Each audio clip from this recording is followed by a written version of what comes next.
know cells are the structural and functional unit of life.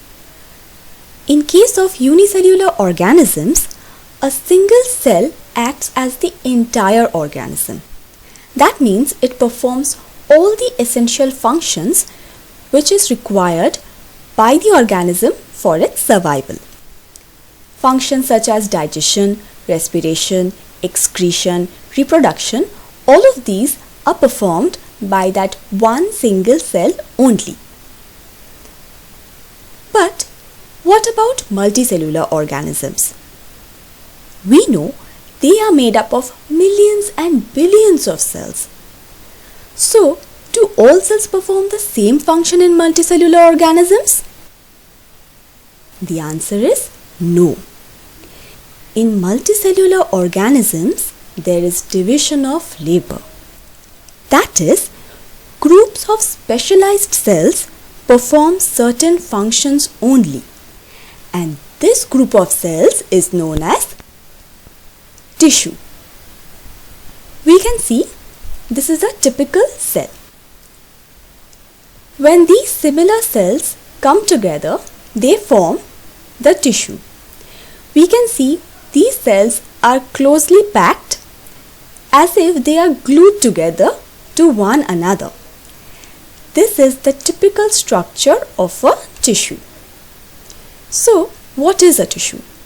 Derived from French word tisser, meaning woven, if we look at a sweater, how the fine wools look like, we can compare the sweater to the tissue. A tissue may be defined as a group of similar cells that perform a specific function.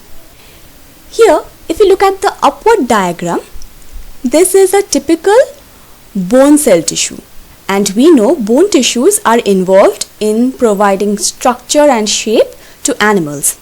And in the lower picture, we see a typical meristematic tissue which is found in plants. These cells are involved in the growth of the plant. The study of human and animal tissue is known as histology, and the study of plant tissue is known as plant anatomy. Let us take a cell. In this case, let us take a nerve cell or a neuron. A number of nerve cells together will form a tissue. In this case, a nervous tissue. The nervous tissue will come together and form the organ. In this case, the brain, the spinal cord, the nerve. The brain, the spinal cord, the nerve together will form the organ system. So, different kinds of cells will make up different kinds of tissues. Different kinds of tissues will make different kinds of organs, and all those organs will form different organ system. In this case, the nervous system. Other systems will be the circulatory system, the excretory system, the digestive system, and all those organ systems will finally form the organism. So, tissues are basically of two types: plant tissue and animal tissue. This is an overview of the plant tissue and animal tissue.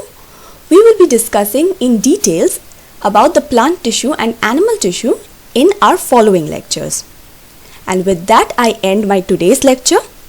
If you enjoyed the video, don't forget to give it a like, share it with your friends, and do subscribe to Biology with Sukanya.